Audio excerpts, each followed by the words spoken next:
primeiro indicador que eu trago, que é o mais preocupante, é o indicador de emprego. Os senhores observam a quantidade de pessoas que deixaram o mercado de trabalho aqui na cidade desde 2007. Em 2013 começou a ficar negativo, o último dado de 2016 é o primeiro semestre, e esse ano provavelmente chegaremos muito próximo de 5 mil vagas fechadas no município. Esse indicador demonstra, na minha opinião, que o principal projeto de governo, o principal projeto para a cidade de Taubaté é fomentar e dar espaço ao privado gerar emprego, renda. A crise sai através de renda. É lógico que nós precisamos de um ambiente macroeconômico mais estável, mas essa realidade aqui, sem dúvida nenhuma, é a mais desafiadora aqui na cidade. Observando um pouco melhor o saldo do emprego, em junho, no primeiro semestre e em 12 meses, a indústria de transformação, sem dúvida, foi aquela que mais perdeu.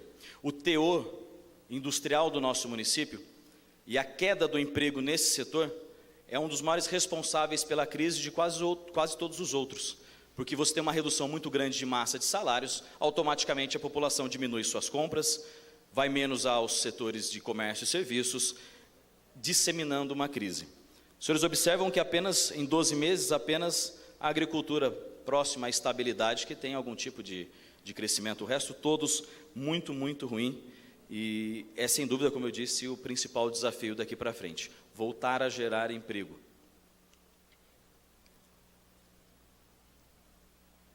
Aqui um pouquinho mais do saldo de 12 meses, 6 mil vagas perdidas, mas o dado que eu gostaria de apresentar aos senhores, informe que essa apresentação pode ser disponibilizada sem problema a todos depois. O dado que mais me chama a atenção não é apenas o movimento do emprego, mas a redução da massa de salários. Nós temos, com esse saldo de 12 meses, uma redução mensal de movimentação aqui na cidade, na economia, de quase 16 milhões de reais em salários. Isso aqui é um número frio. Pense em quantas famílias, em quantos pais e mães de família que reduziram o seu poder de compra, muitas vezes ao zero, por uma redução tão grande da massa de salários. O próximo governante terá como uma realidade econômica um platô bem abaixo do que nós vimos 2, 3 anos atrás. Provavelmente não, com certeza a arrecadação também diminuiu.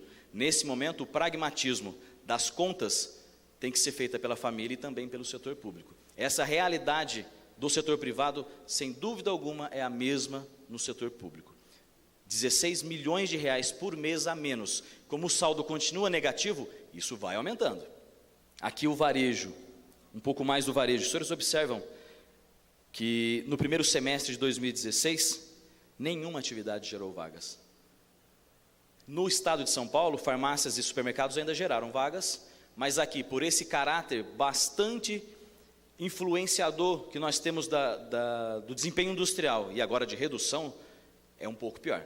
Posso garantir que a crise em Taubaté, do ponto de vista de mercado de trabalho e renda, é mais grave proporcionalmente do que nós vemos no estado de São Paulo.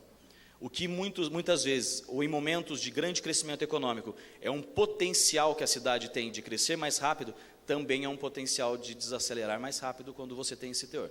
Tudo bem que os senhores podem me falar, poxa, mas a indústria vai voltar a crescer, não depende aqui do nosso município principalmente, mas de uma estabilidade econômica macro. É verdade, precisamos de uma estabilidade macro, mas precisamos também de uma cidade com uma infraestrutura básica potente e que dê espaço para que o setor privado preencha essa lacuna que é de geração de receita e geração, principalmente, de emprego. Nós temos a variação da receita de vendas, no ano 1,2 negativo, ano passado foi quase 10. Poxa, então está menos pior? Sim, no número menos pior, mas a partir do momento que você tem menos 10 um ano, no ano seguinte você vai ter a necessidade de ter uma redução menor, porque muita gente já fechou, muita gente não tem mais a capacidade nem para cair mais, ele fecha. Esses estabelecimentos estão fechando.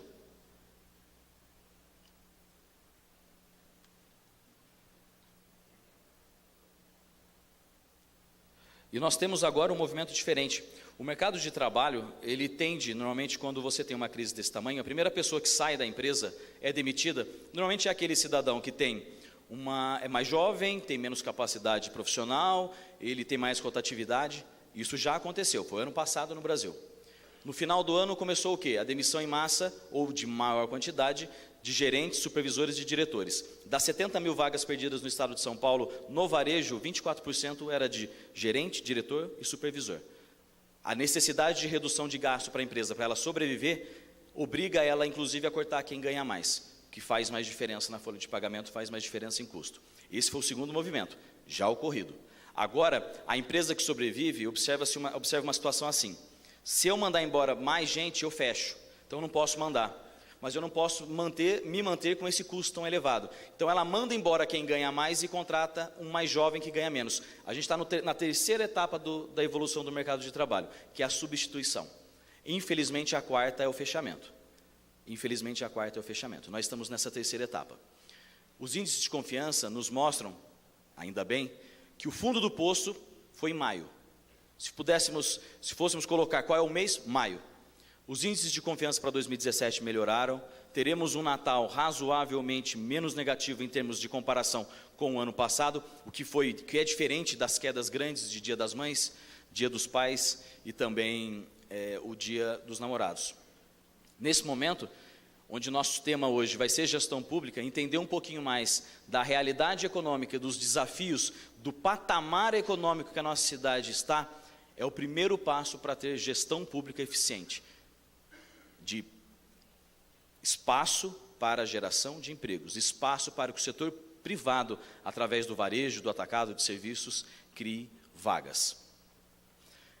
Muitos podem estar questionando por que a Federação do Comércio do Estado de São Paulo apresenta os dados e está falando de gestão pública. Qual que é a intenção da federação? Se ela é uma entidade representativa com 157 sindicatos filiados e vem aqui para falar de gestão, pelo poder e pela função social que o varejo tem. 40% das vagas de primeiro emprego são geradas no varejo. É a porta de formalização de 40% dos nossos jovens. E é um setor que tem uma rotatividade de quase 90% em 2 anos. Significa que a cada 2 anos é como se o setor inteiro trocasse de vagas.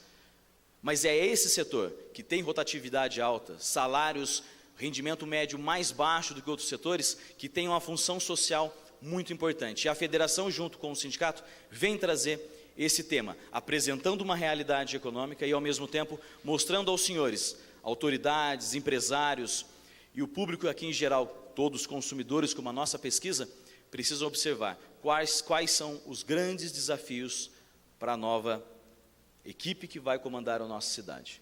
Para provocar um pouquinho do tema, sair desses números tristes e ainda muito ruins da economia, desse olhar pessimista que os consumidores têm, por mais que haja esperança, que eu vou pedir para os nossos amigos colocarem a entrevista do professor Humberto Dantas com José Mário Brasiliense sobre gestão pública.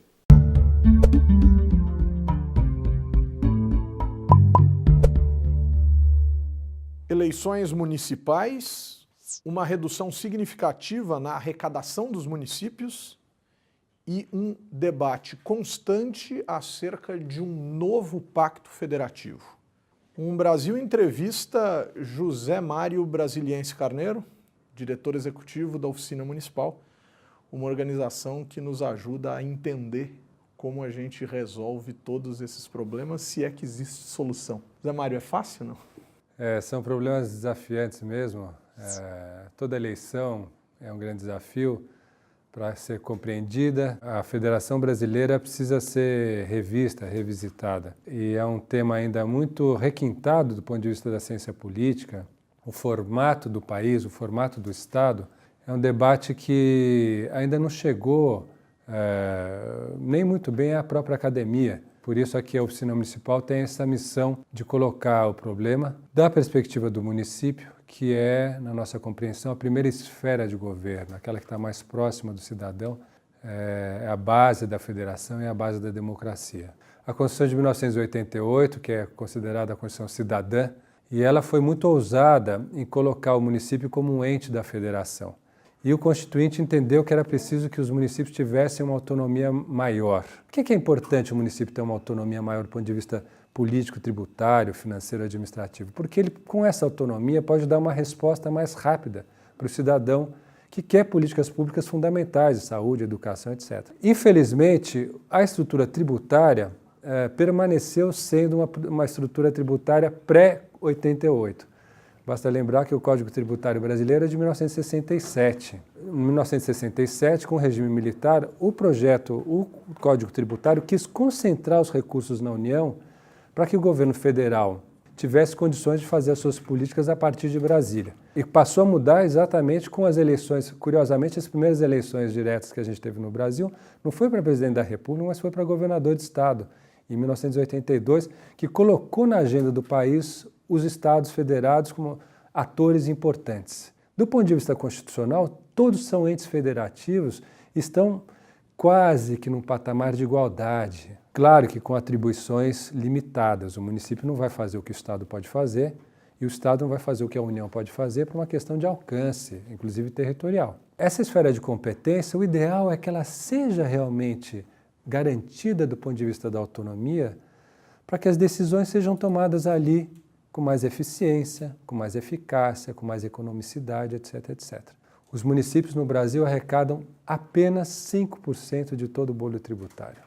E usam quanto do total que é arrecadado? Depois da distribuição com fundo de participação dos municípios e da cota parte do ICMS, do principal imposto estadual, eles hoje em dia aplicam 17%, 18%, mas ainda é muito pouco comparado a outras federações como Estados Unidos, Canadá, Alemanha, onde os municípios gastam cerca de 30% do bolo tributário é de competência municipal. Agora, como é que funcionaria essa distribuição? Porque nós temos cidades muito desiguais do ponto de vista da capacidade de arrecadação e mesmo do ponto de vista demográfico. Como que isso aconteceria? Quer dizer, haveria uma redistribuição de recursos também entre os municípios a partir disso? Em sistemas tributários mais modernos, mais federativos, você tem possibilidade de transferência da União e do Estado para o município, essa transferência vertical, e você tem a possibilidade de transferências horizontais também.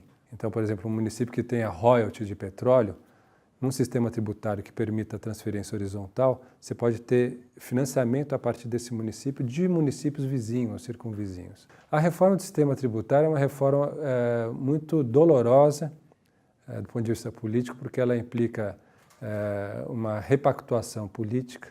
Hoje em dia, eu acho que isso é possível e bastaria uma reforma da lei do Código Tributário, que é uma lei infraconstitucional.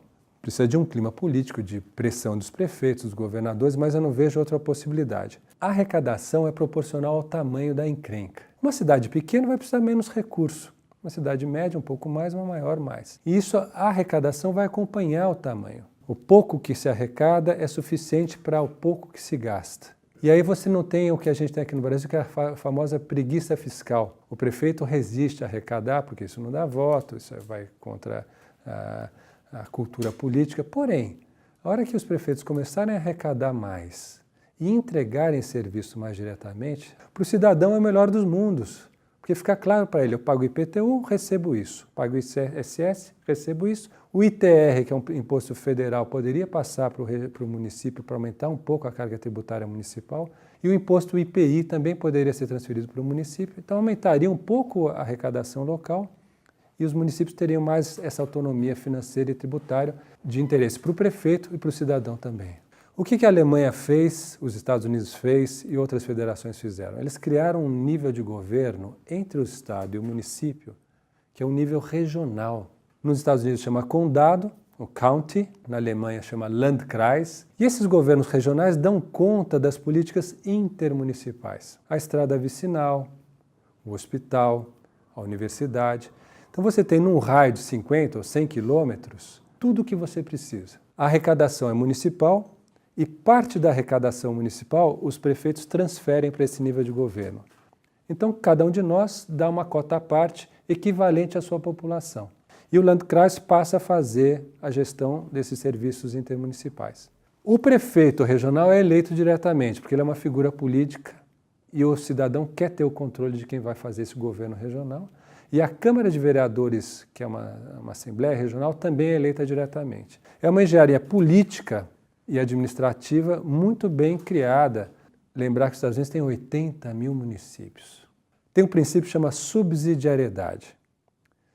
Tudo que pode ser feito no nível local, da cidade, ou até do bairro, ou da subprefeitura, faz ali.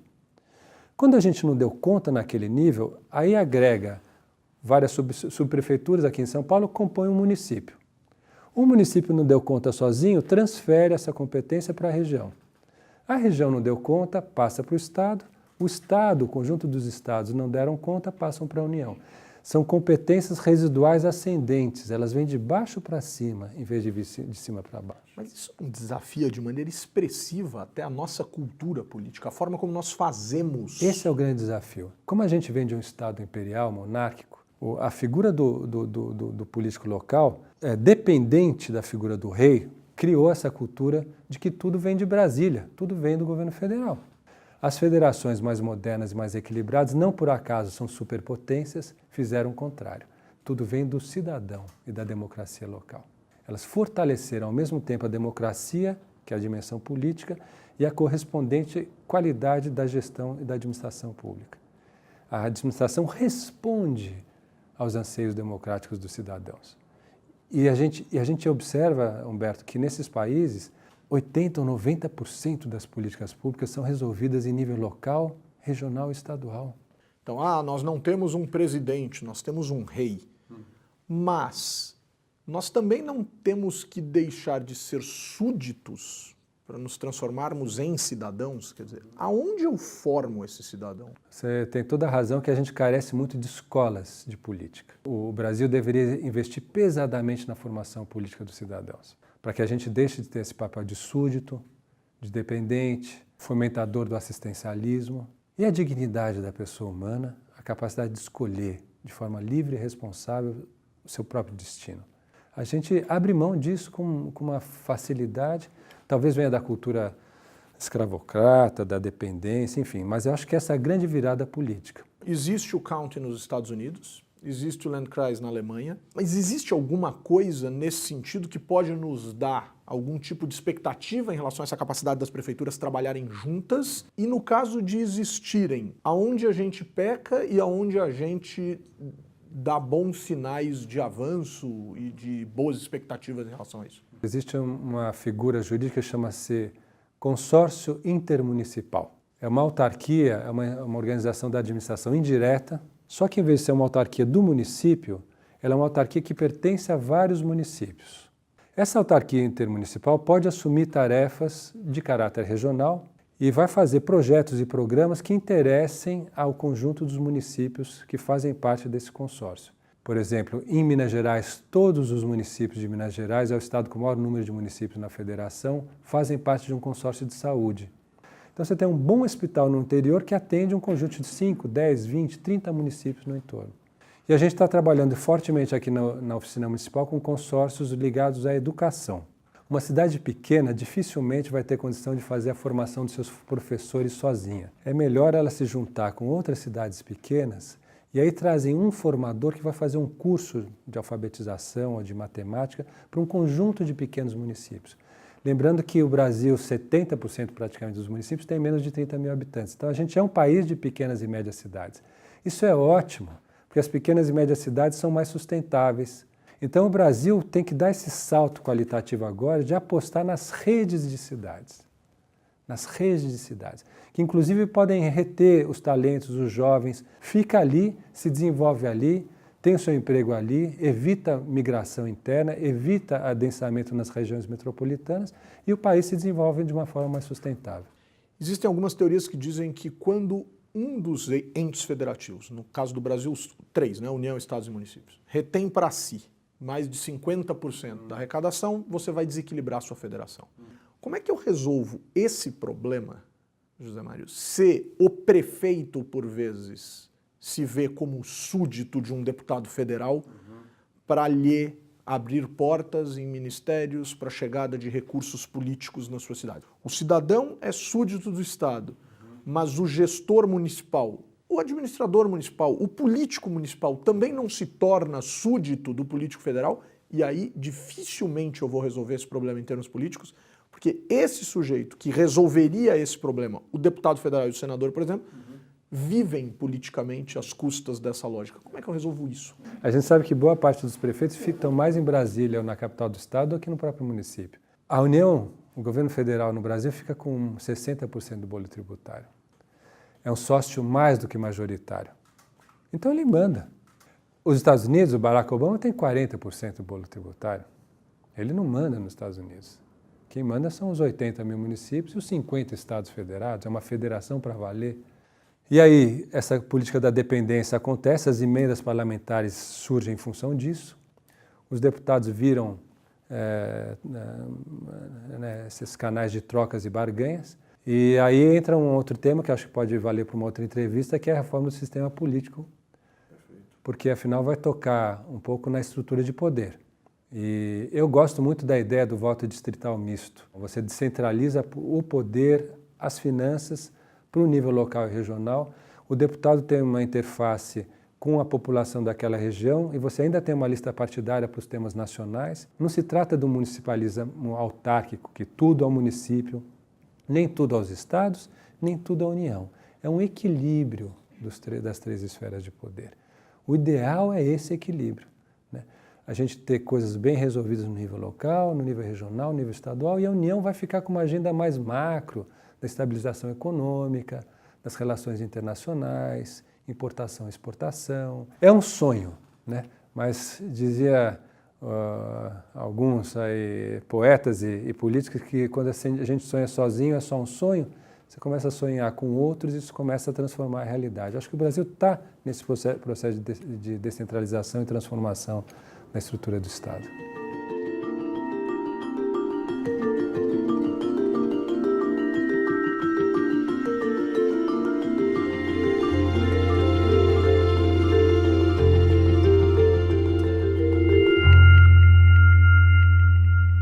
Observaram que são poucos os desafios, não? São gigantescos. O projeto Um Brasil, ele que nasceu com essa plataforma multimídia, hoje ele já tem mais de 100 entrevistas, todas no YouTube, chamado Um Brasil, tem o site umbrasil.com, são mais de 800 mil visualizações, são vídeos de 15, 20 minutos. O senhor sabe como é difícil parar 15, 20 minutos para ouvir de temas tão áridos como esse, do ambiente social, econômico, político do nosso país. E a maioria desses 800 mil acessos, população de 18 a 34 anos. É isso que nos dá a esperança de que temos jovens mobilizados a entender um pouco mais sobre os nossos desafios. Convido a todos a conhecer a plataforma Um Brasil.